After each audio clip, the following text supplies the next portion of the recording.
Have you ever noticed how some people use big words just to say absolutely nothing? They quote books they've never read, use complex jargon to win arguments, and always seem to have an opinion on topics they barely understand. We call this pseudo intellectualism. But this isn't just about someone trying to look smart. It's a fascinating and often deeply rooted psychological defense mechanism. Here is the psychology of people who pretend to know everything. 1.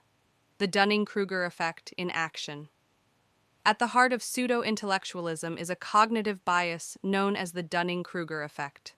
This happens when someone with limited knowledge in a subject vastly overestimates their own competence.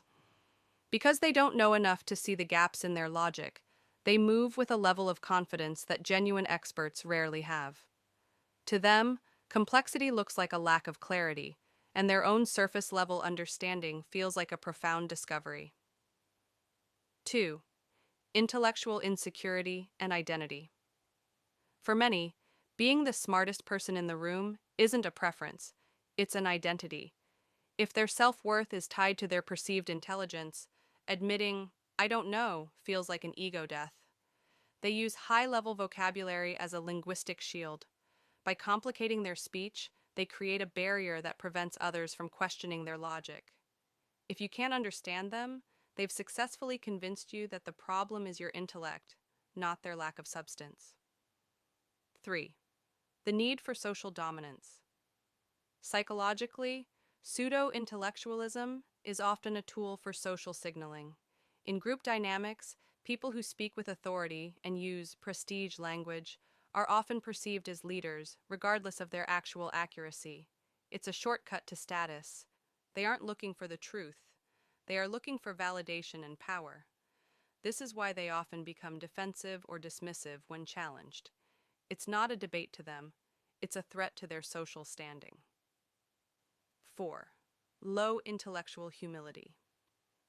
True intelligence is marked by intellectual humility, the recognition that your knowledge is limited and potentially wrong. Pseudo-intellectuals lack this trait. They prioritize sounding right over being right. They focus on the aesthetic of intelligence, the glasses, the obscure references, the cynical tone, rather than the actual labor of critical thinking.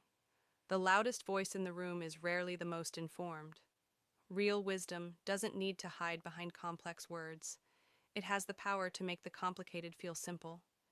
If you've encountered someone like this, or if you've realized you sometimes do this yourself, remember, the most intelligent thing you can ever say is, "I'm still learning."